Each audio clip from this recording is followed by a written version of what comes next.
Hello everyone, welcome back to the Nico and Bandy show. If you're wondering why the camera's so high up, I'm having some technical issues, so yes, I'm using the official Nintendo Switch 2 camera to record this podcast today. It's a little janky, but honestly, I'm kind of hyped about it. I love the idea of unironically using this camera. And today we were supposed to have Reggie on, but I tried texting him, and it seemed like the text wasn't really going through. I don't know if you've had this problem. Maybe he's like blocked me or something. I hope that's not what happened, but it does kind of seem like he's just not contacting us at all at this point. It's kind of weird. Like every time I send him a text message, it doesn't even show read. Like he doesn't leave me on read. It's weird. It doesn't work. So weird. I don't know, man. Yeah, I don't know what's up with that. Maybe he's angry because of last week. Hopefully, Reggie's gonna be less angry next week. We'll have it eventually. I promise. Maybe he just really wanted a Nintendo Direct, and he was so bummed out that didn't happen that he's just not talking to anybody. I could totally see that. Can't believe the leaks were wrong. No Nintendo Direct this week. Who would have that's thought, crazy. Dude? Insane. Who could have seen that coming? Oh my gosh. No one. Anyways, how you doing, Nathan? I'm good. I've been having technical issues this week. I've been recording for a marathon over the past, the past month, and I've been recording on a 360, and it kind of just like destroyed my capture card, and I think this morning it also somehow destroyed my camera capture card. So I don't know what's up with that. Wow. But I mean, besides that, like I'm doing pretty good. How about you? I'm also doing great. I'm a bit tired, but hey, we'll power through the podcast, and everything's gonna be all right.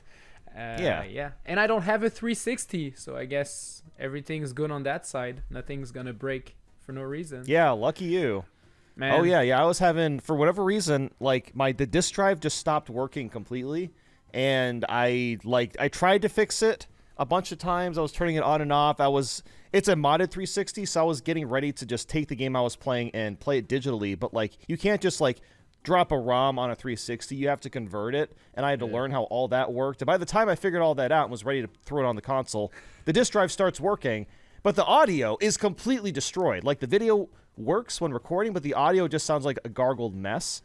And then I plugged in like another console, and then the video, for whatever reason, was completely glitched out. So something broke. I don't know what happened.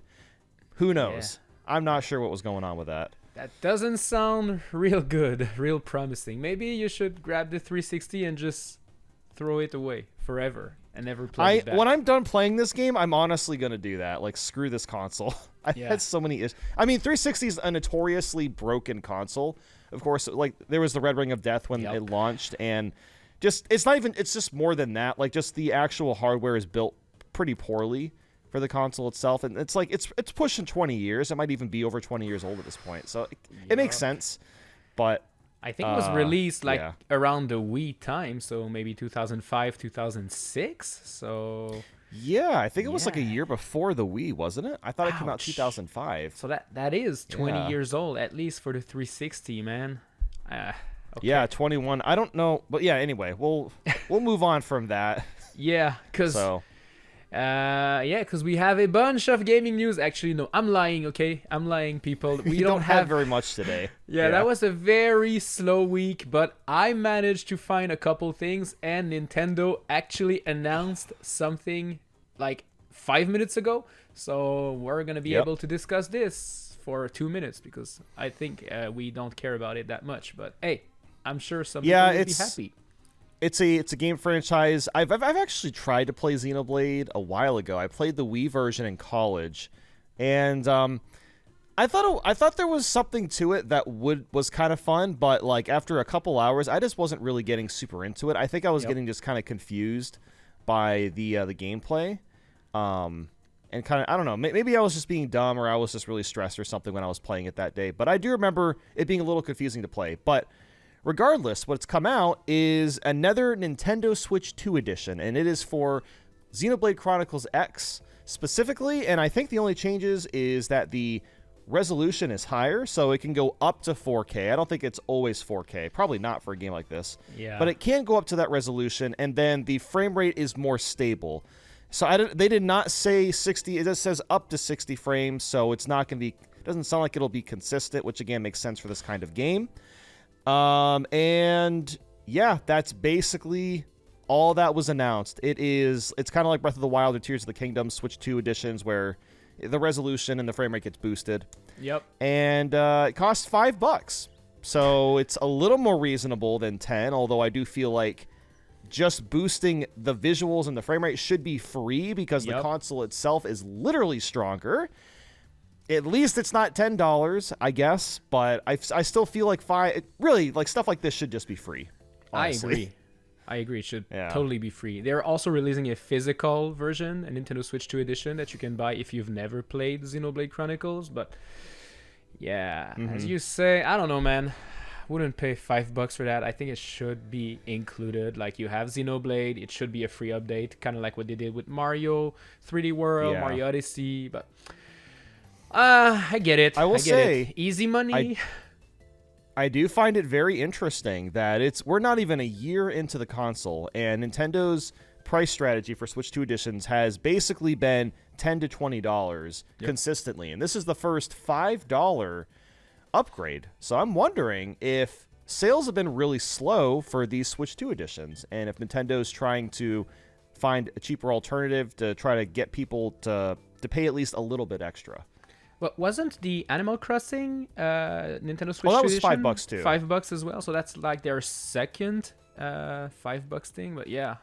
Yes, that's right. I forgot about that one, honestly. Yeah, I think everybody did because apparently it was fun for like a couple hours, and then I don't know, people got bored of it. Sadly, I think. Well, that one had actual content in it. I think didn't it add like a few things at least? That was part of the 3.0 free update. Like all of the new things were basically free. You just had to pay for better frame rate and not better frame rate. Actually, it's still 30 FPS, but like 4K textures or whatever. Well, I think the biggest thing is the faster loading times because that game does have very long loading. Yeah. So, like again, you shouldn't have to pay for it, but I can understand why people that love Animal Crossing would, just because like so much of your time is just spent waiting for loading in the original. I don't know if Xenoblade Chronicles also had like big long loadings, but maybe they will also improve this with the Switch 2 version. I don't know. Maybe. I'm gonna be honest. I'm not gonna buy it. I'm not gonna play it. So I don't know. I have Xenoblade Chronicles X, somewhere back there in the collection, but I just like you, I did play the first one, the definitive edition, Xenoblade Chronicles Definitive Edition. Okay, you played the Switch version. Yeah, I played the Switch version for like a couple hours, but I couldn't get into the gameplay. It wasn't for me. It was interesting. Like the story seemed cool, the big environment, the plot, that was all good, but the gameplay just wasn't for me. I couldn't get interested in the gameplay, so I just stopped playing after a couple hours. But I really want to try it again because like the second and third game looks so cool. Like the characters and the story just look really, really fun. So I want to find a way to get into it, but I just haven't really had a chance to do that yet. Yeah.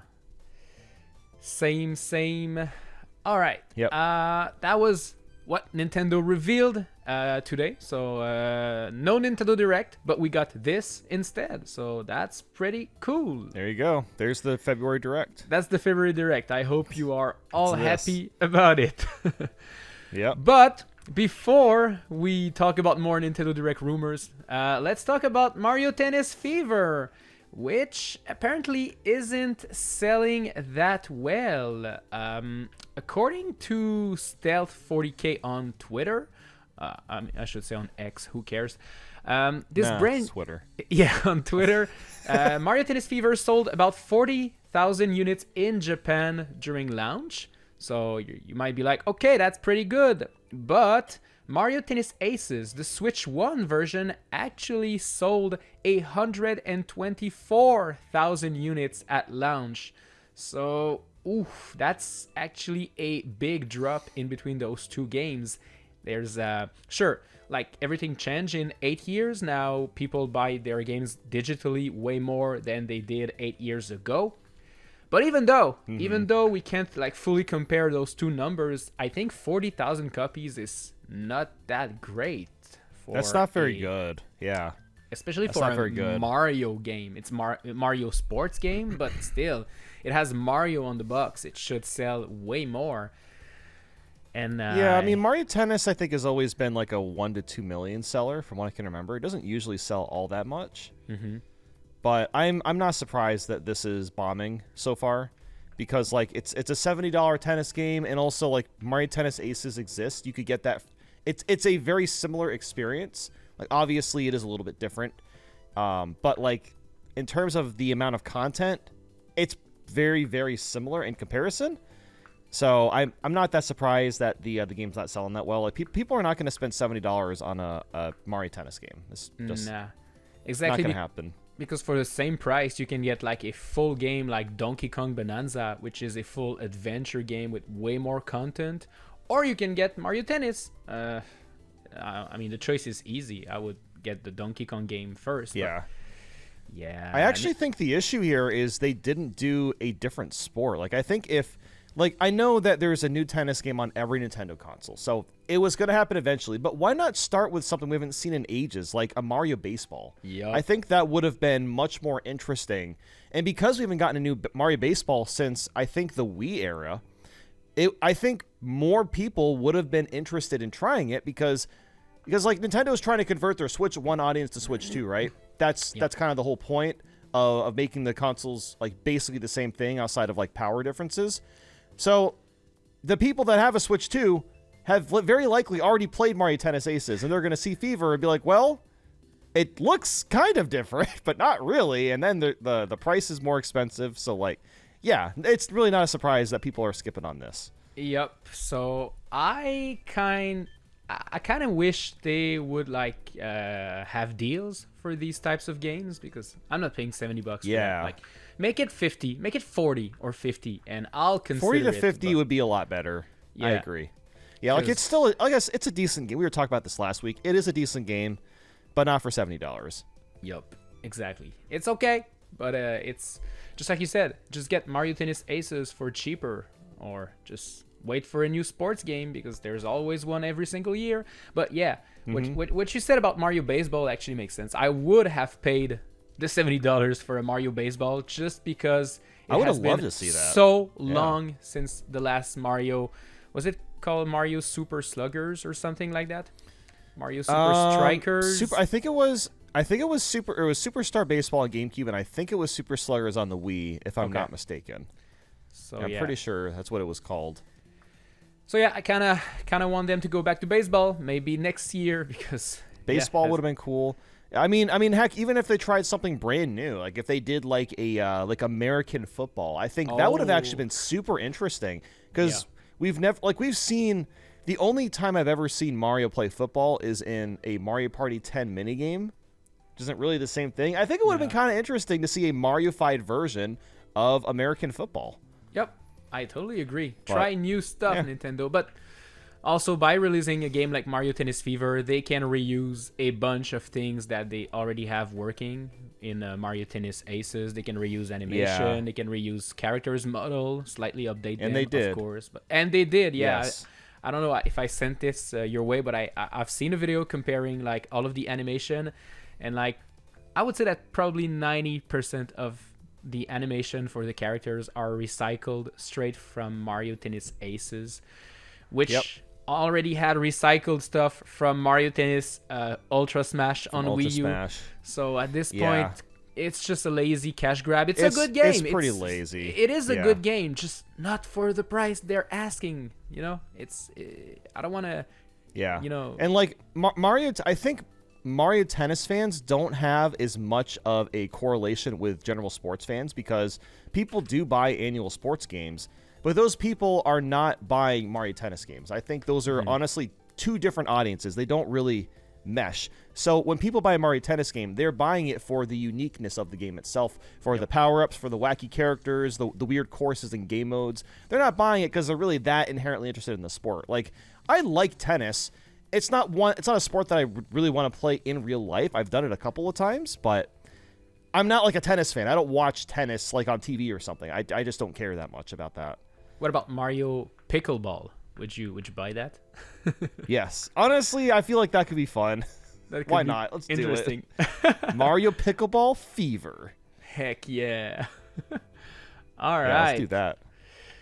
Okay, so are you ready for this next piece of news? Yeah. So next up, we've got a new toy. It is called Hatchin' Yoshi. It's actually honestly kind of a cool idea. It's literally just like a Yoshi and the egg hatches, and it is I guess it like ties in with the Mario Galaxy movie. Yeah. Which is pretty cool. But actually, I think I would have loved something like this as a kid. I think this would have been a really fun toy to have. It's just like a fun idea. I'm honestly kind of surprised Nintendo's never... I don't think they've ever done anything like this with a Yoshi toy. Nah, it's the first time they're doing that. And yeah, it's weird, but it's actually interesting. Yeah. It's a fun idea. It kind of reminds me of like the talking flower, where it's just like, it's a very silly idea, but it is something that I do think kids could have fun with. So, yeah, I think it's kind of cool. It is a Nintendo idea.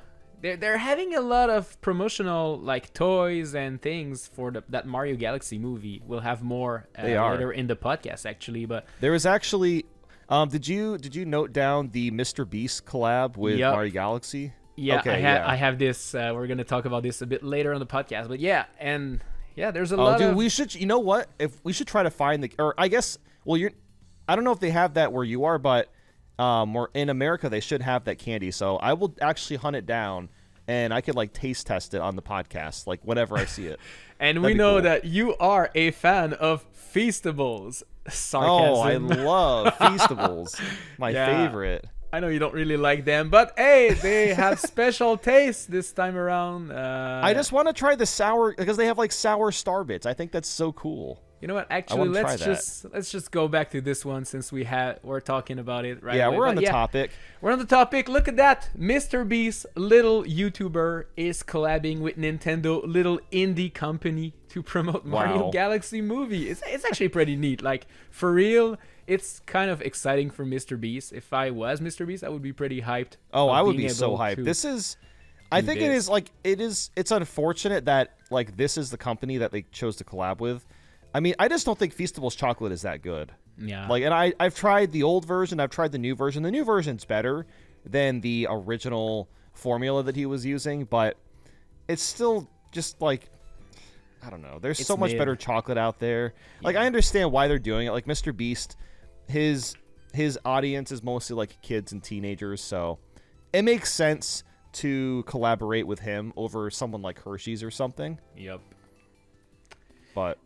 Oh yeah, I never tasted the first version of Mr. Beast Festables because they didn't have them here in Canada. But this new, they weren't good. It's not new anymore. But this new version we have, but we only have, if I'm correct, we only have like the chocolate bars. Like we don't have the peanut butter cups or all of the other products. We have the basic like milk chocolate, dark chocolate, and maybe white chocolate. We don't have all of those funny flavors.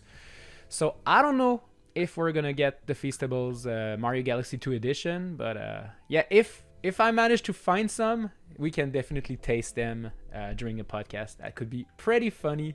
Yeah, I think that would be fun. I mean, I'd be down to get them. Like I said, the main thing I'd want to try is just like the sour candy.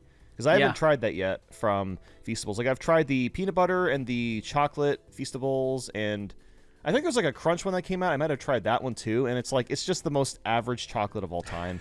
Yeah, I just like that the Sour Boosts have actual star bit pieces. I think that's super cool. Yeah, that's cool. Little squares, little question mark blocks, little mushrooms. It should have all just been star bits. Like, come on, it's Mario Galaxy. Like, actual star bit focused candy. Yeah. That's such a cool idea. That's a cool collab. I would taste that. I would try it. Yeah. So yeah, that's more promotional material for Mario Galaxy, the movie. So yeah, Sour Boost, Galaxy Cocoa Crunch, and what's the other flavor? White like chocolate, peanut butter, Yoshi egg. Whew, that's a big one. Yo, it looks actually good. Not gonna lie. Yeah, it's probably just like a Reese's cup.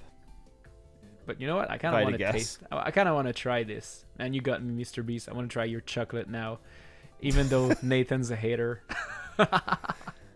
Yeah, I've had chocolate from like Europe, and I'm telling nothing beats European chocolate. Like American chocolate sucks compared to Europe. So, I mean, it's not the same quality, and it's not the same price probably too. So that explains it.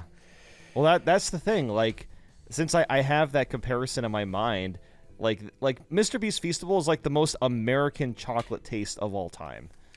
So I don't know. It's fine. Like I said, I'm still curious to try it just to see how it is because it might be okay. It might be. It might be. We'll try it. We'll try it later. Yeah. Okay. Are you ready for a bunch of updates and patch news? Because that's pretty much what I have. Yes. Fantastic. Let's start with third-party titles. Ubisoft actually improved Assassin's Creed Shadow on Switch 2 because that version, not that it didn't look good, it was like decent, but it always looked a bit rough. But whoa, sorry, gotta turn off the sound. But now the water and all of the textures look a bit better. You can see more reflections. Oh yeah. Like it actually looks better. So this is kind of cool. The only reason I brought this thing up is because, you know, a lot of people say that Nintendo Switch always get the subpar version of third-party titles, and most of the time it is actually correct.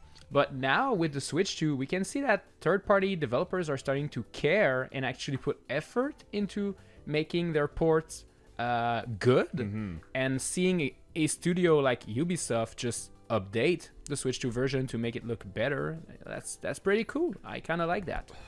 Yeah, that's really nice. I mean, it really is getting to the point where like the Switch 2 is pretty comparable with the modern consoles. Like I think a lot of people compare it to like a PlayStation 4, and I think that's a relatively fair comparison. Obviously, the specs aren't exactly the same, but when you just like glance at a game, to me, this looks like a PS4 game, and PS4 games look great. Like, obviously, they're not as sharp as like a PS5 or an Xbox Series X game, but like at the end of the day, we're really starting to see diminishing returns. Yep. So yeah, I think this is awesome. Like the difference between N64 and GameCube was massive. Then GameCube and like Wii U, it was also massive. But now, like you said, Wii U versus Switch 2, PS4, PS5, it's starting to just... It all just looks the same at this point. Yeah. Like, I would prefer that they focus on like performance and making the games always run at a smooth like 60 FPS. That's more important to me than improving like the quality of the graphics. But yeah, absolutely. Yep. It still runs at 30 FPS though for Assassin's Creed on Switch 2 because I mean it's a Switch 2. It's not a PS5 Pro, but still it looks like it's running decently around 30 FPS. I'm surprised it doesn't have a like a performance mode or something. Yeah, it doesn't. You can play it at 60 if you want.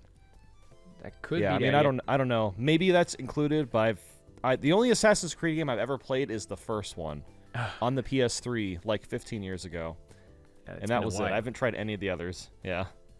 I think I've never played Assassin's Creed actually. Like I remember one of my friend at school playing the first one on his laptop computer.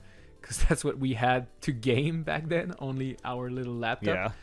But yeah, it looked interesting, and I guess it was because it turned into one of the biggest franchise ever. So it is a good thing, but yeah, I kind of want to try this one though. Assassin's Creed Shadows, I've heard good things about it, and I don't know, maybe I'll try it. Yeah, the Switch 2 version seems like a pretty good version to try. Yeah, and it usually has deals. Like Ubisoft games always have deals. Pretty much every single month or two. So maybe next time this game like has a deal, I'll pick it up physically, even though it's a game key card. But I still like to have my physical boxes. I'm like that, you know. So yeah, totally understand that. Yeah. That was Assassin's Creed Shadows getting some cool updates that we can actually notice because you've seen the footage. You can notice it. What we won't notice are those two next updates. Yeah, so what we've got is Breath of the Wild and Tears of the Kingdom. So I guess we'll start with Breath of the Wild. It adds support for the Thai language, which is cool. It's probably not a huge audience, but the fact that they are supporting more languages is always a good thing. It just kind of expands the game to more and more people, so always great to see. It apparently improves the gameplay experience. It just fixes bugs and stuff like that. We don't know exactly what the issues were, but I mean, it's It's basically, I mean, really the main thing is just like adding a Thai language to Breath of the Wild and I guess fixing bugs. But yeah, that's pretty much it for Breath of the Wild. Yeah. And I guess for Tears of the Kingdom, it's a little bit more substantial. There was an issue with a black Hinox, which apparently when it was being defeated, it wasn't always marked as defeated, which would prevent players from getting the completion medal. So that bug from Tears of the Kingdom has been fixed, as well as some other bugs along the lines of that. Yeah, Nintendo doesn't really tell us a lot about their bug fixes. They don't have like good patch notes for their games and also for their consoles. Like, remember all of the stability, performance, or what do they call the Switch 2 updates? Increased stability, I think. Yeah, increased stability. Oh yeah, for like the actual Switch 2, like stability improvements. I mean, that's probably just basically what this is. Yeah, I'm sure like a lot of it is just like they're fixing really tiny things that most players don't even notice. Yep. So I imagine that's probably why they don't go into detail. I think it'd be kind of cool to still see it, just to know exactly what they fixed or what they changed. Just because with a game like Breath of the Wild and Tears of the Kingdom, it would be virtually impossible to tell what it is that they're fixing. Yep. It's so big. There's so many different things you can accomplish. So many different ways to have bugs that you might never encounter. So I understand why they're not telling us what they fixed, and I mean, that's okay. At least we know that, like you said, the Black Hinox glitch was fixed, so now all completionists can finally get their little medals and be happy about it. Because I know this would drive me mad if I was going for like a 100% completion of Tears of the Kingdom, and after like 125 hours, I'm at like 99% because of a freaking glitch. That would drive me nuts. No kidding. Yeah, I mean, if you're going for a completion, you might be playing even longer than that. It could be pushing 200 hours with that game because there's just so much stuff to do in Tears of the Kingdom. Yeah, it's crazy. It's insane. Like I 100% completed Breath of the Wild, and this took me over 100 hours. And after that, I was like, okay, you know what? Now let's go for Tears of the Kingdom. And then I remembered everything you had to collect in this game, all of the different little events that you have to do, all of the Korok seeds, all of the shrines, the sky, the underground. And then I was like, no, I'm good. I don't want to do this anymore. Yeah, this feels like one of those games where maybe I'll come back to it like years from now, but I've still pretty recently played both of them. Like I just finished Breath of the Wild in 2023, and then Tears of the Kingdom in 2024. So maybe in like 5 to 6 years, I'll want to come back to the games, and maybe I'll complete them then. Just like restart them entirely. But yeah, as of right now, I don't have much interest in doing that. Yeah, I understand. Like it takes too long, so you can't play it just those takes forever. Games. Yeah, exactly. It's too big. You got to play smaller games in between those big titles. Yeah, so yeah, exactly. If you're currently playing those Zelda games, well, rejoice. More stability and more improvements have been made, and you don't know what they are. But yeah.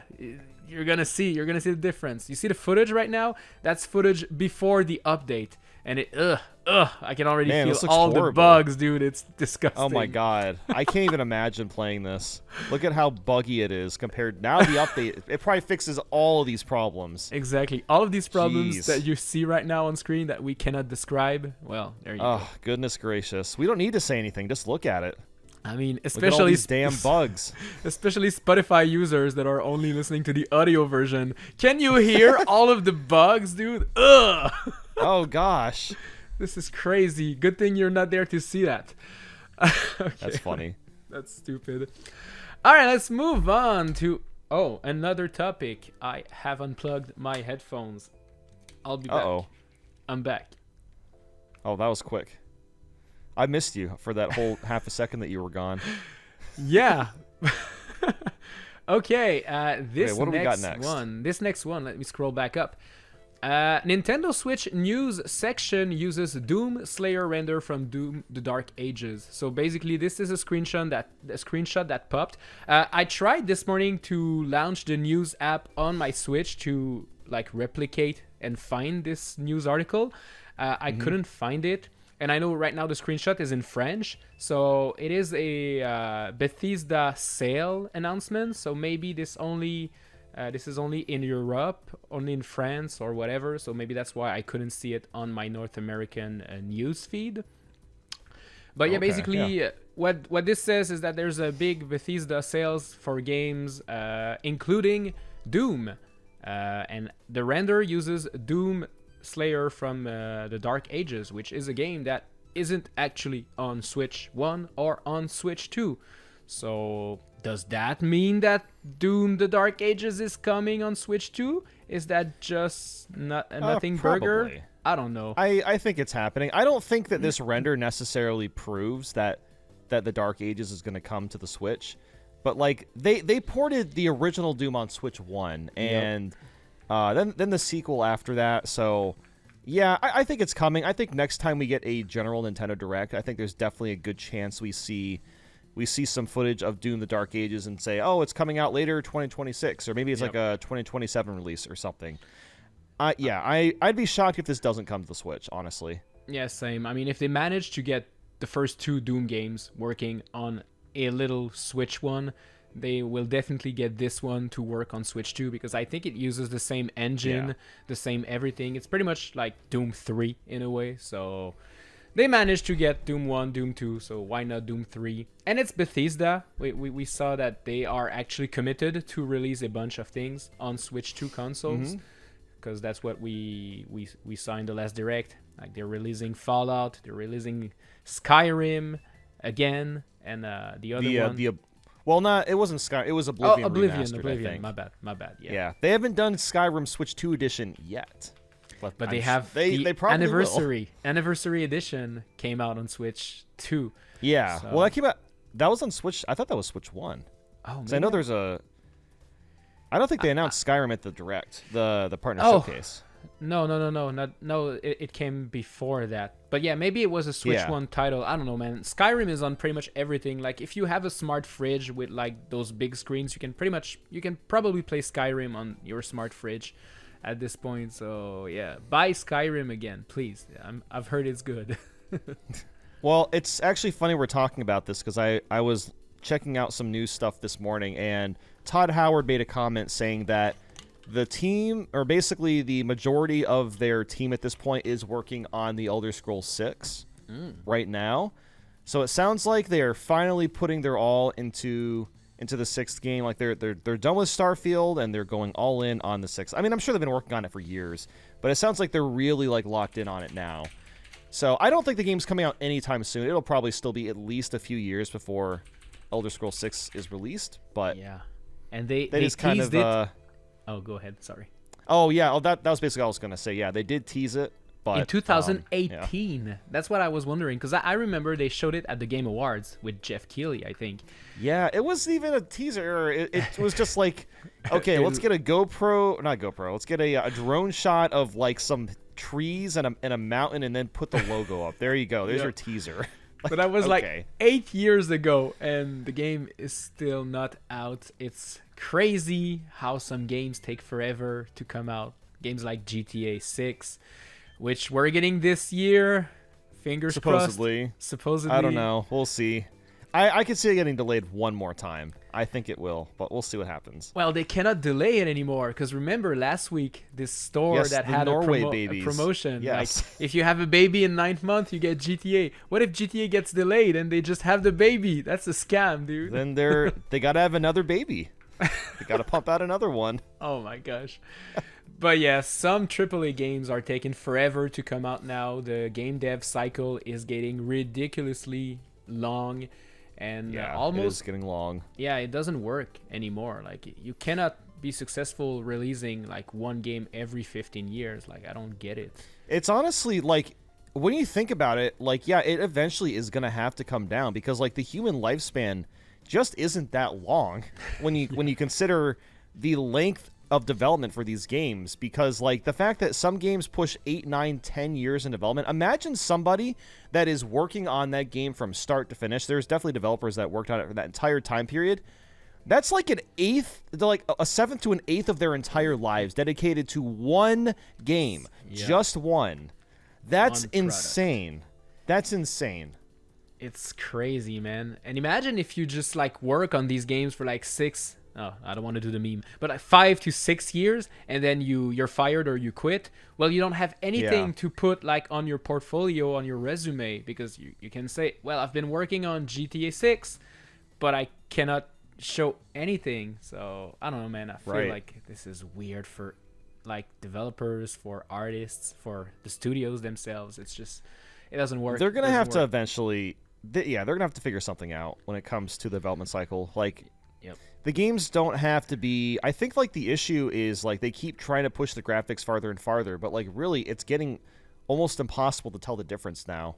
So I think eventually dev cycles will get cut back at least a little bit. At least I hope. Yeah, just make smaller scale games and just make them good, and that's gonna be perfect. Like we've seen the successful story of Expedition 33, Clair Obscur. So, you know, it's a bunch of guys from Ubisoft, and they were like, you know what? Releasing this game at Ubisoft is going to take 25 years. Let's do it ourselves. And they did, and it worked. So I can see a bunch of guys doing that, a bunch of little studios popping all over the place. Well, that's been happening. I mean, most of the big games nowadays are just like indie games. Yep. Because they don't take 8,000 years to make. Yeah. Exactly. All right, cool. Do you want to talk about Pokemon Pokopia? Oh, go ahead. Yeah, so we got some more info on Pokopia. So according to the games director, Takuto Itagawa, that's how it's pronounced. Probably. The game is going to have a Minecraft-inspired cloud server, which basically means that players will be able to connect to each other's islands. Which, this really is a lot like, it's like a realm in Minecraft. Exactly. Which is really, really cool.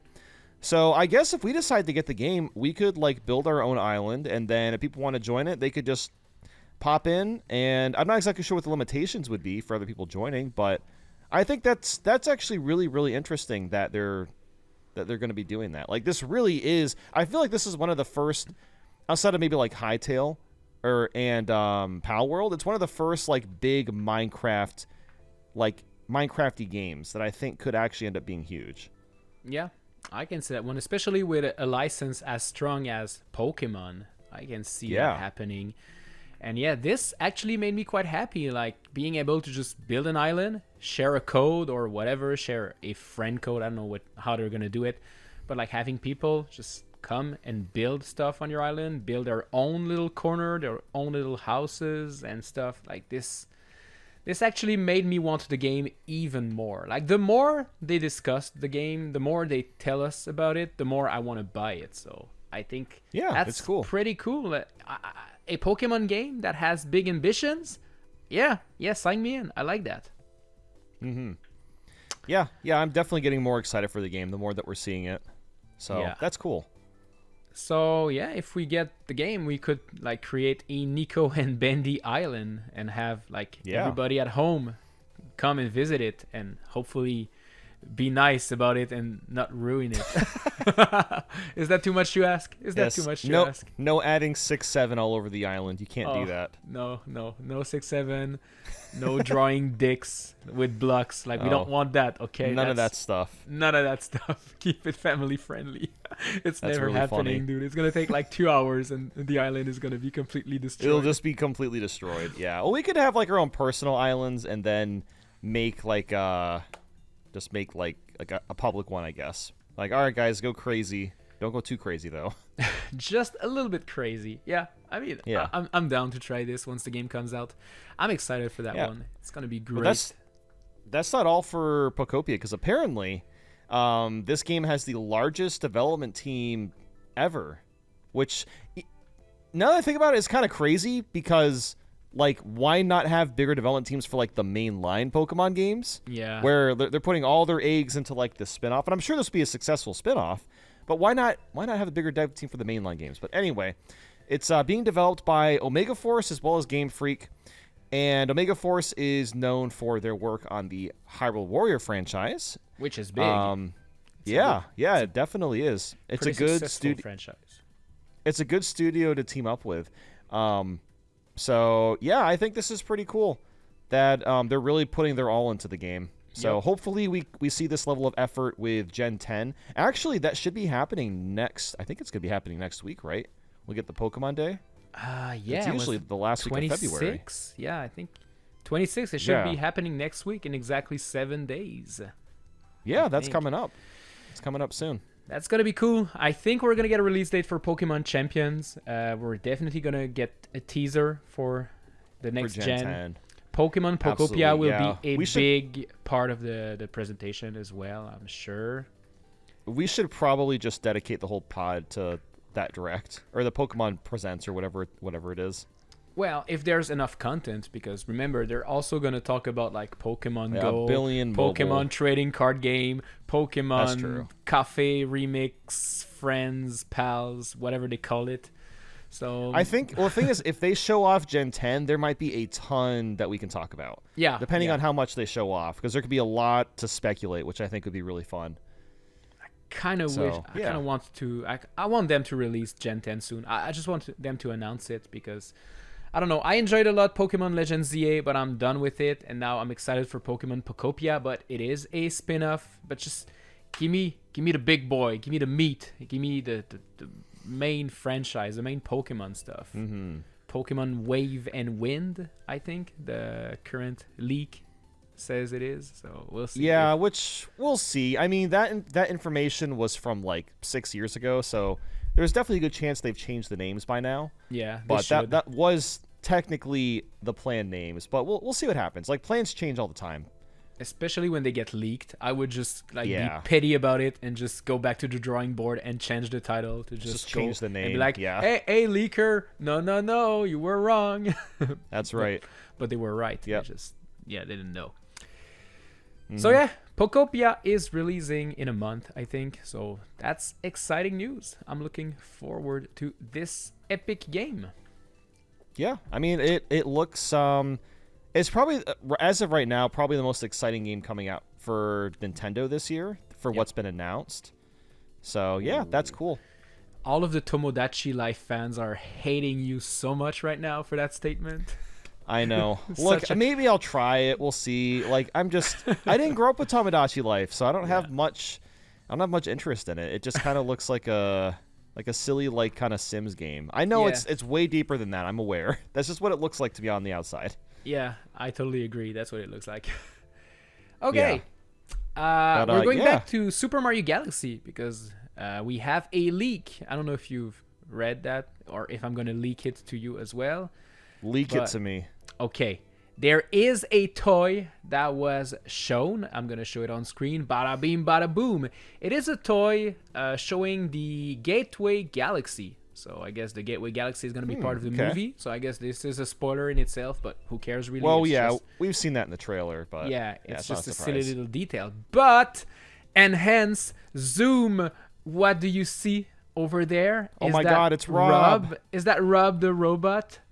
So yeah, apparently Rob the robot is in this toy. So does that mean he's part of the movie? I don't think so. I think he's just going to be part. He might be in the background. Yeah, I think he's just going to be part of the background because the Mario Galaxy, the Mario Bros movie was full of little references. So I can see Mario Galaxy just going even crazier with all of the little notes and references to other Nintendo franchise and other stuff. So. But yeah, I mean, after seeing like the Super Mario Bros. 2 scene and all of the characters they packed into that, yeah, I think we're going to see Rob the Robot at some point. That's not too surprising after seeing everything that's been in the trailers. Yeah, exactly. And since he's part of the toy, well, maybe he's going to have a little role in the movie, which is coming out in like a month and a half. So that's also coming out pretty soon. I'm looking forward to watching this movie. It's going to be great, man.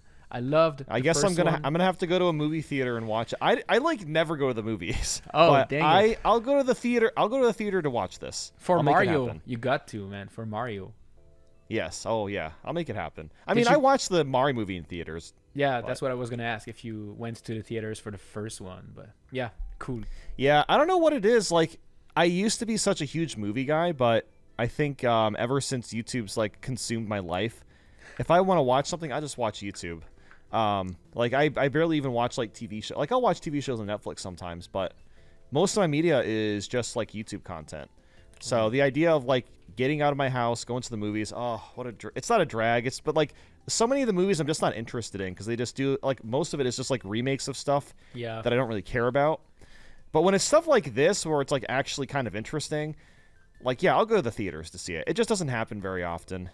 Yeah, same. I used to go all the time to watch the Marvel movies, the MCU, but I used to do that too. Yeah, like high I don't school know and if college. you've been watching the Marvel movies these past years. They're pretty, pretty generic now, and they're trying to push the multiverse. They're trying to push the Disney show. They're trying to push so much stuff that there's too much Marvel right now. So yeah, I don't really... it's hard to keep up with.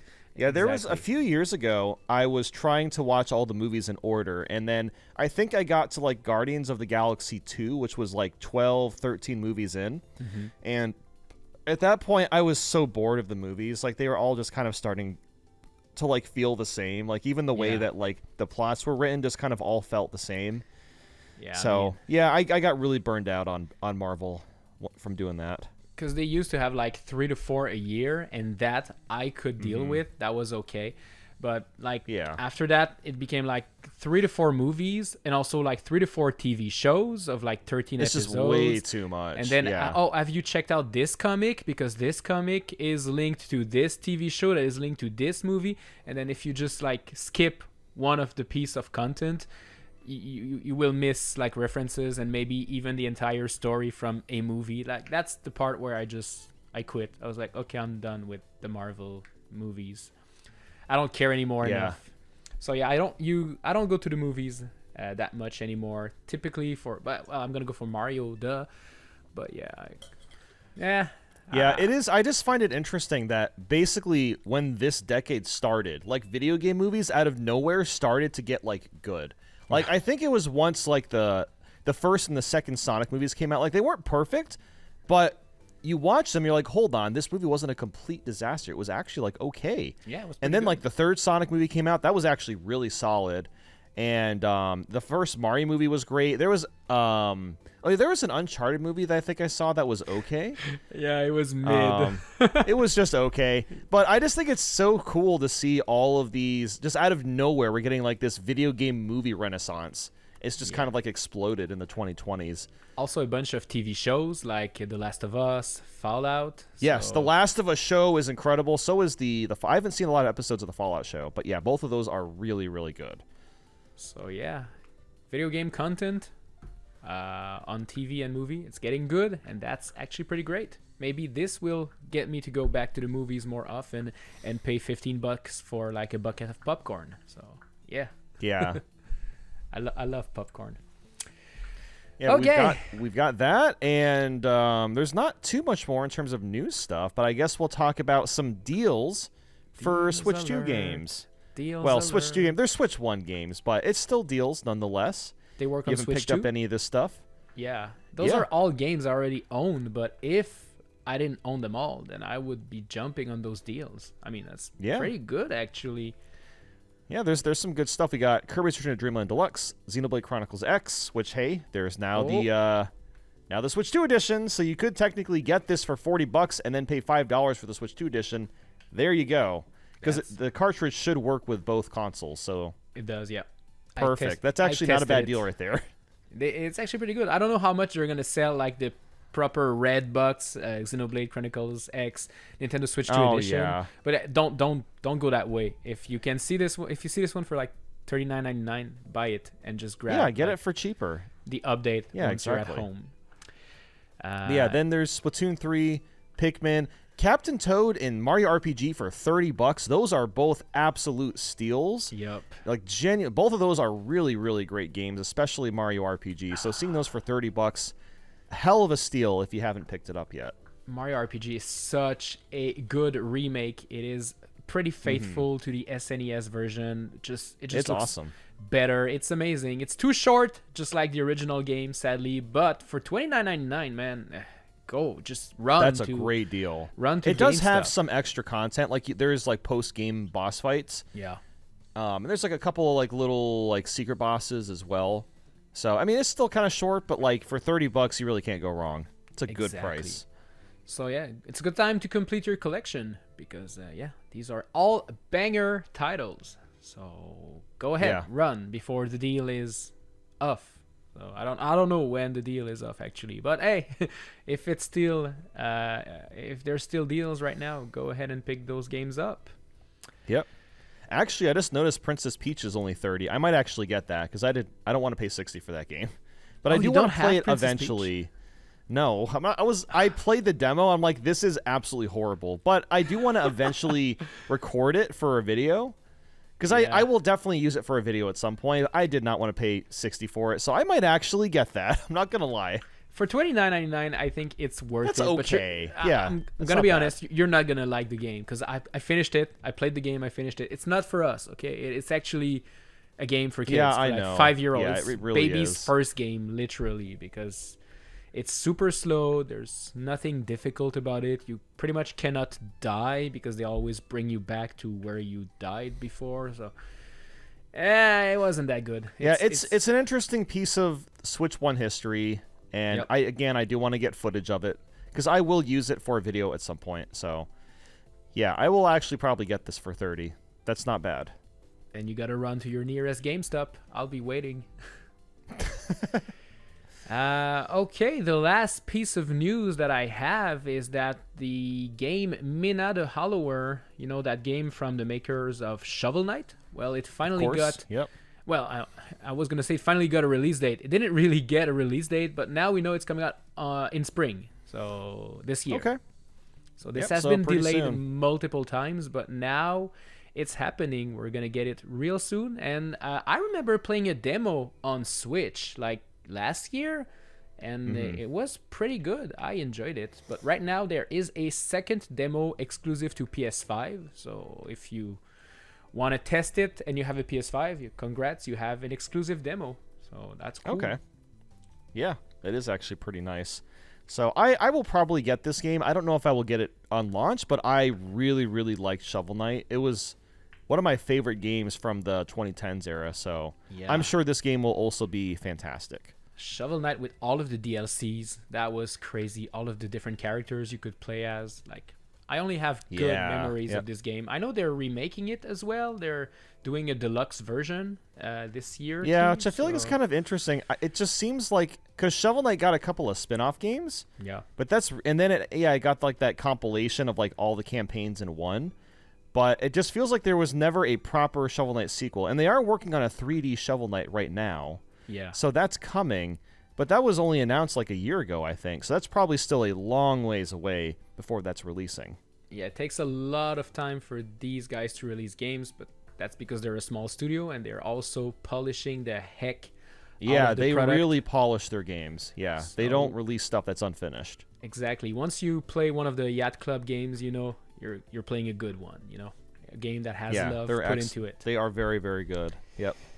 So yeah, that's all the news we had for this week. So that's what we mentioned. It was a bit of a slow week, but we managed to get about 45 minutes of news. So that's pretty good. I'm happy. Yeah. Well, and we're not done yet because we're going to be talking about Virtual Boy. Because What? I actually wanted to ask, did you get the cardboard version? I got this do you- one, the plastic one, and yeah, I also got the cardboard, but it's still in the box. Okay, so you have both. Okay, yeah. Yep. Because I was gonna say if you didn't have it, I could grab mine real quick. Because I did get both of them as well. And really, the main reason I wanted to get them, I just wanted to do like an impressions thing and make a short, and I did that. That's cool. And I have actually played it for a solid 30 minutes or so. That's about it. Solid. Yeah, a good 30. Maybe it was pushing 45 minutes. I wasn't keeping track of the time, but I have I have tested it out, and it's weird because I actually kind of prefer the cardboard version of the Virtual Boy, which might seem a bit strange because it's so much cheaper, but just for the simple fact that like it's not on a stand and you can actually just hold it in front of your face and you have the Joy-Cons to grip it, makes it slightly more comfortable to play. But even still, it's just not that great because like I tried playing laying down on my back and laying on my stomach both ways, and the issue was that my arms would just get really tired after like 20 minutes because I'm like physically holding my arms up to play this thing, and while I'm not like it's not like strenuous or anything, it's still just kind of tiring on the arms after longer sessions. So I feel like the solution to this would have been, well, why maybe have an option to play the games like dock to the TV, but you can't do that. Yeah, that's you so really stupid. cannot do that. They really yeah, don't I know, want you to. like Nintendo, they said this from the very beginning, but I figured, oh, maybe somebody will figure out a way to do it. But like, no, you really cannot do this. There is just no way to play the games on the TV, which is really a shame because it would have made playing something like Wario Land much more enjoyable. Like, it is cool. Like, the 3D effect is actually really nicely done, and it is cool to see the games in like a higher resolution. But just the fact that, like, the way to actually play them is just so uncomfortable.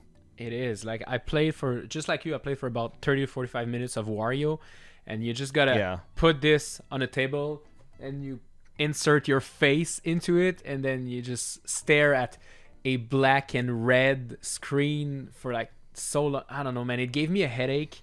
It was fun though. It's bad that it's giving me a headache, but the games are actually, some of the games are actually quite cool. So yeah, Virtual Boy. Yeah, man. I was getting like a double vision. I think the first one I tried was the 3D Tetris, and the screen looked horrible, but you could adjust, I think it's called like DPI or something. Yeah. So I was able to adjust that, and I had to like really crank it. I cranked it to like plus 11 or minus 11.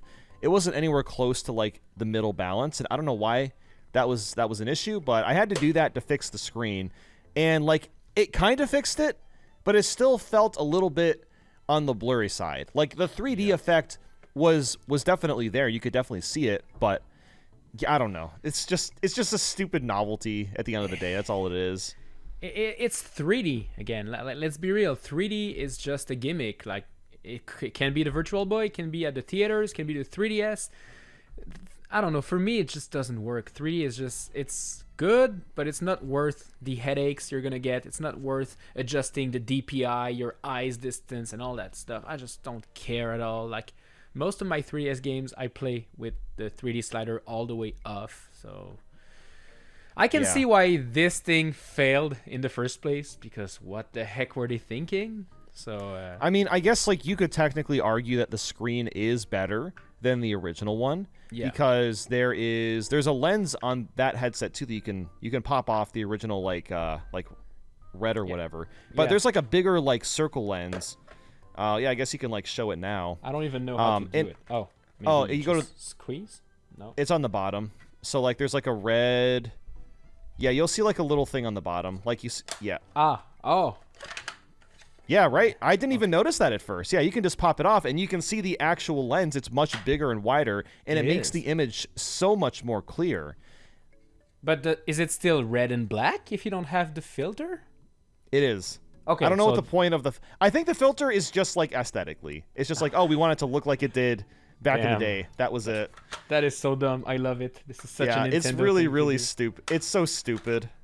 But there is something about it that is really funny. And I think it works for both Switch 2 and Switch 1, right?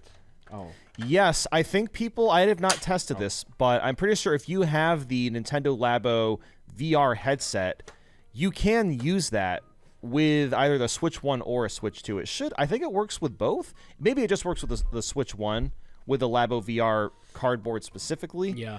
But, you can use it for that because, like, the actual lens is literally the same. Like, there's nothing different about it. Like... I'm almost wondering if the only reason Nintendo did this is because they had a bunch of like Labo VR inventory that never sold, and they didn't know what to do with all of it. So like, oh, hold on, let's bring back the Virtual Boy and try to resell it with like the cardboard. And maybe that's what they did. I don't know. I can see that being a thing for real. Like, this is... Because like the Labo VR and the Virtual Boy headset is literally the same. It's like the same size and everything. Oh boy. Okay. Well... Recycling is good, I suppose. I guess, yeah. But yeah, I have yet to try the cardboard version, but now that you're telling me that it works better, I have to try it. I'm gonna do it after the podcast. Play some more Wario Land Virtual Boy Edition. Yeah, I think it's slightly more comfortable, but again, it's really not that much better. One thing that annoys me from this Virtual Boy launch is that we only have like 6 or 7 games. I think it's 6. 7. Oh, so it is 7. Yes, there's 3 7 lines. of the games. Yeah, so which is like half of the library. So I think it's going to end up with like 14 or 15 games. And there are technically, there's a couple games they're not going to be adding. There is a movie tie-in game. It's called like Water World or something like that. That's not going to be included. And there's a couple of like Japanese-only Virtual Boy games that aren't going to be here either. But for the most part, it's basically the entire library. And it's so stupid that they're drip feeding this because like the people that bought this, like us, we're trying it today. We're trying it this week. But like in 2 weeks, I'm not going to be playing Virtual Boy. It's going there. In 2 weeks, it's Yeah. going right there. It's collecting dust forever. That's where It's going to be on the shelf. And yeah, when people visit, they'll be like, oh, what's that? And I'll be like, haha, it's the Virtual Boy. Wanna try? And then that's it. That's the only attention it's going to get in the future. Just people stopping by or visiting and noticing it. Like, I'm not going to go back and play any of the Virtual Boy games that they drip feed to us. No, the only game I was interested in trying was Wario Land, and maybe I guess Mario Clash. I think it's called. So it's not there Oh, yet. that game's okay. So maybe Yeah, I it's will not bad. dust off the Virtual Boy for Mario Clash, but that's gonna be it. The other games I don't care. I tried the Star Fox looking game with the spaceships, and it was kind of Oh, Red Alarm. Yeah, that one's not very good. It's not very good. Like the Tetris Teleboxer's one. okay. The Tetris game just doesn't work with my brain. Seems like I cannot do 3D Tetris. I just like brain fart and I mess up everything. But that's still a neat concept. It just doesn't work for me. Yeah, I mean, I actually think a game like that could work if you were to make a modern version of it. Because I think the issue is like the frame rate is so bad in that version of Tetris. And the fact that like it auto turns and rotates, trying to make it easier for you to tell what's happening. Like again, if someone made a modern, I guess if the Tetris company made a modernized version where you could use like a right joystick to like move it around yourself, I think it could actually work a lot better. So yeah, we'll see if they're gonna do that. I don't know if you tried this. I didn't try it, but apparently you can use the cardboard and also the Virtual Boy to play the VR versions of like Zelda Breath of the Wild. I think Mario Odyssey also has a VR. Oh yeah, Mario mode. Odyssey has it. There's a Smash Bros. VR. Yeah, I mean, I've tried all that stuff with the Labo VR, so no, I did not try it with the Virtual Boy headset. Okay, I've never had the Labo VR thing, so this is gonna be brand new for me. So I should have tried it. I would honestly say at least try the Breath of the Wild. That is very, very cool. Okay, because I know neat. The Mario Odyssey is also neat, but it's just very short. It takes like 5 minutes to beat it. Because I don't know if you're gonna be able to play it with the Virtual Boy. Because I think, the big one. Because I think it uses like the motion controls, so you kind of have to move your head, and you cannot really hold the controllers and the Virtual Boy. But for the cardboard one, it should work. So yeah, I mean, it's literally just the same thing. So I actually think it's probably the best deal because I think the Labo VR kit cost like, what was it, like $50 or $60 or something when it launched. So getting just the headset for $25 and you don't have to build it is honestly a pretty sweet deal because, yeah, you can play the Virtual Boy games, but you could also just play Breath of the Wild, the entire game. Yeah, Smash Bros, Mario Odyssey, Captain Toad also has a VR mode. And I know there's like a couple other Nintendo games, as well as some third-party games that also have VR capabilities. So you could actually sample a bunch of stuff, but there's just like, it's kind of like the problem that VR always has is that there's just not a lot of software to support the hardware. Yeah. But for $25, I mean, you can't go wrong. It's been the case for every VR things ever, like the PSVR, the Oculus Quest, whatever it's called. No, it's called Meta Quest now. It's no longer Oculus, but yeah, the Valve Index is. I mean, the Valve I know that there are some good VR games, like Half-Life Alyx. I've heard is very, very good. Yeah, and there's a couple of them that I do like, but it's like this is stuff that I'm not gonna play on the daily. Like I don't really want to put on a headset just to play a game. Exactly. Every single time. That's the problem with VR, and the problem with the Virtual Boy. It was a mistake, and I bought it, so I'm happy. It's like I said, it's a fun novelty, but you're not going to be spending every day playing Wario Land. No. Especially because you can't dock it. It's so stupid. You know what's crazy, too, is if you go onto the eShop and you check out Well, when you're like downloading the the Virtual Boy from the eShop or whatever, it has in-game screenshots in 2D. Yep. Like they literally they got the screenshots in 2D. Like there's no reason. They just want you to buy the freaking thing. That's the only reason why they're not doing it. I have a feeling it might be allowed in the future once they release, that when they update stop with selling the different colors with the red, blue. Eventually, I feel like they will unlock that's so stupid. They will unlock the ability to play it in 2D on docked mode, but right now they want you to I think like a year from now. Yeah, they want you to buy that premium cardboard, or they want you to buy that premium plastic thing. But the build quality is pretty cool though. For this thing, it's pretty solid. It is authentic to the very authentic to the original. Like I have both of them. I have the original and that one now, and they are very, very similar. And you can adjust pretty much everything the way it is holding, and you can they even include like another plastic this part under it. They also include another one in the box, so if you end up dropping the Virtual Boy and breaking it, at least you can replace that part. Yeah. So, I just love that it still doesn't come with a head strap. I think that's so funny. Yeah, that's stupid. Let's keep it as authentic as possible. It's just so silly. I'm just wondering now, can you use like headphones with it? No. So it has a fake headphone jack and fake like multiplayer taps. Because the original had those, and you could use them with the original, but the Switch version does not have that. This is so no, you can't even play with headphones. No. What a great product! I'm so glad I got it. Yes. So yeah, I'm honestly glad I got it. I think it's so stupid, but it is such a Nintendo thing for them to make something like this. So I think it's cool that it exists, even though like it is really stupid. It is really for collectors. Like no one really bought this thing to play the games forever. Yeah, exactly. All right, but that's about it for Virtual Boy. I don't have much else to say about it. Yeah, I mean we both played it for like 30-40 minutes and we were like, okay, wait, I got the point. Job done. I don't want to play this again. Yep, exactly. All right, well, you know what time it is. It's time for Q&A. Welcome back to the Q&A screen, because we have 5 questions this week. I picked them. And let's go with the first one by Tom's Random Stuff. Question for both Nico and Bandy. Do you ever reminiscence, cringe, or voluntarily forget your really old content? Is there anything you regret making those videos or something you wish you could get back to?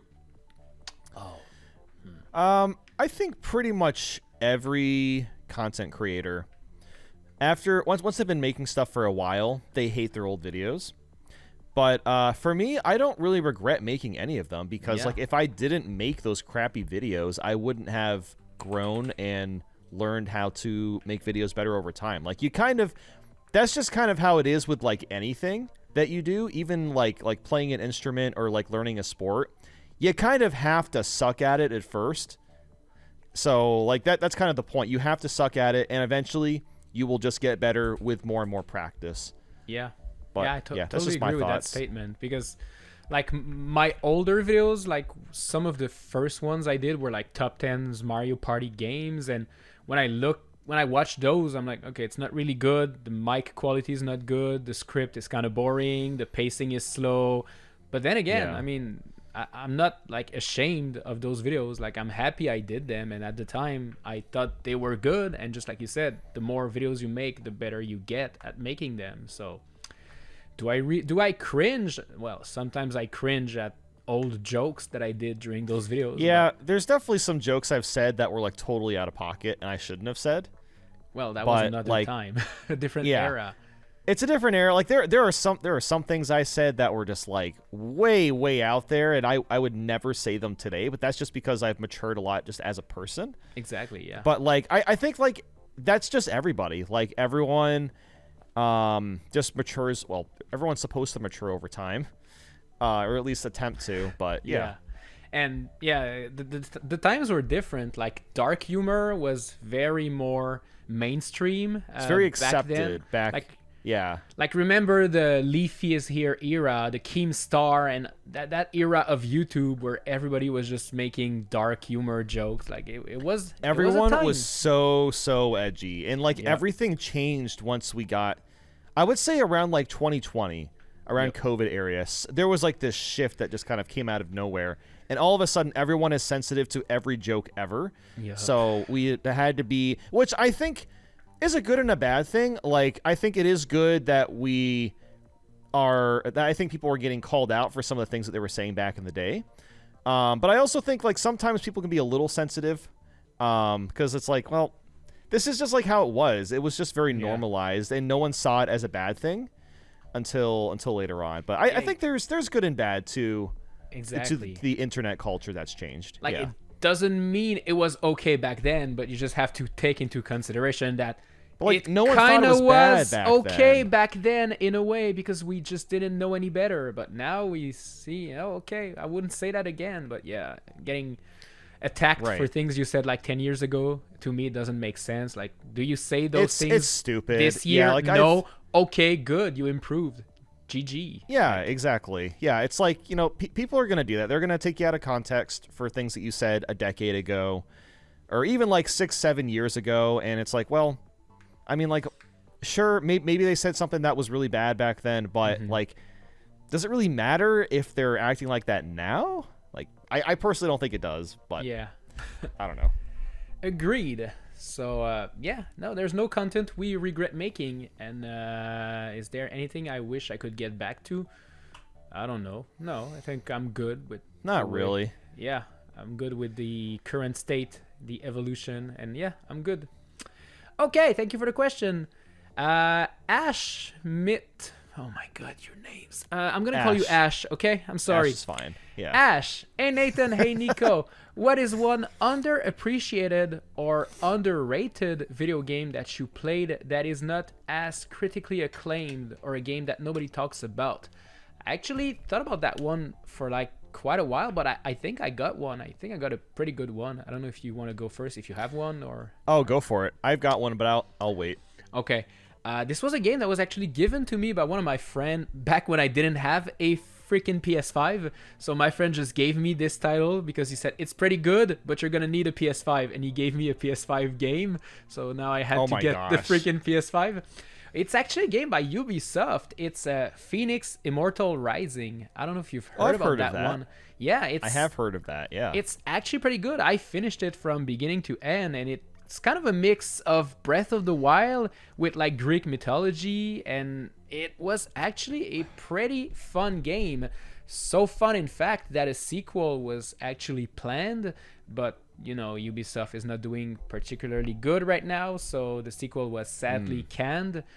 But yeah, this was a game that just didn't get the acclaim that it deserved, in my opinion. It was a pretty original title, and I feel like people were quick to just label it as a Breath of the Wild ripoff, but it just wasn't a ripoff. It was like very different from Breath of the Wild, although it had a bunch of things that both these open world games have in common. But yeah, this was one of the games I wish to play more. I wish to have more, but sadly we'll never get a sequel. But yeah, if you've never played this game, and I think it's on Switch, so you don't even have to buy a freaking PS5. So yeah, Phoenix Immortal Rising, it's pretty good. Yeah, I have a couple friends that have played the game. They've told me that it's really good. So yeah, that's cool. It's fun. Yeah, for me, I mean, this is probably pretty predictable if you've been watching for a while, but Super Monkey Ball 2 for Nintendo GameCube.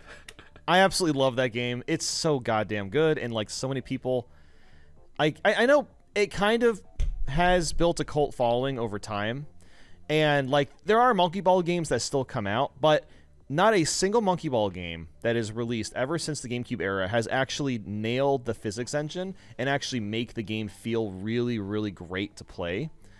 And Monkey Ball 2 is just perfect. There's tons of levels. The mini games are all fantastic. The party games are great multiplayer-wise. The music is absolutely slamming. I use the Monkey Ball music 1 and 2 in like almost all my videos. I'm just absolutely obsessed with it. I really, really like it. So yeah, for me, it's Monkey Ball 2. Heck yeah, dude. It's always going to be underrated. If it ever comes to Switch Online, I'm going to freak out. I'll be so excited. I could It'll be see that sick. happening. I mean, the relationship between Sega Yeah. and Nintendo is pretty good, so I wouldn't see why they couldn't. Oh, that would be have so it. cool. Then we can play Monkey Target online, and that would be awesome. Oh my god. Okay, Monkey Target is so fun. That's the one where you roll down the ramp and you fly to. Oh, Yeah. I played Yes, this one yes. so much as a kid, dude. This Oh, that'd be was so cool. such a fun one. Oh, heck yeah, dude. I'm down. Let's play some Monkey Ball. Sega, if you're watching Yes. this, Sega Make and it Reggie, happen. make it happen. Okay, Reggie? I know Especially you blocked Reggie. us. But come on, Reggie. Now, I like Banana Mania because Monkey Ball Banana Mania came out, I think, in 2021. It's like a recreation of Monkey Ball 1 and 2. It's cool. I really like that they did it. They put a lot of effort into it, but again, like the physics engine just doesn't feel as good as the GameCube ones. That's why I want to see those come to Switch Online. Hey, So we'll see. I We'll see believe. what happens. I believe. I think it'll happen eventually. It'll be a while, but I think it'll happen eventually. Nice. Monkey. All right, a Braden Plush. Oh, this one's more personal. What did you guys go to college for? And if you didn't, what would you have done without YouTube? I think we both went to college, right? Yeah, we both. I think we did a minus cast on this like 5 years ago. Yeah. I don't remember if you were a part of that one, but I remember I did it with like Swinky, Tetra, and I think Naum. But yeah, that was a long time ago. But anyway, for college, yeah. So I got my bachelor's degree in media arts and design, which is essentially like a film degree.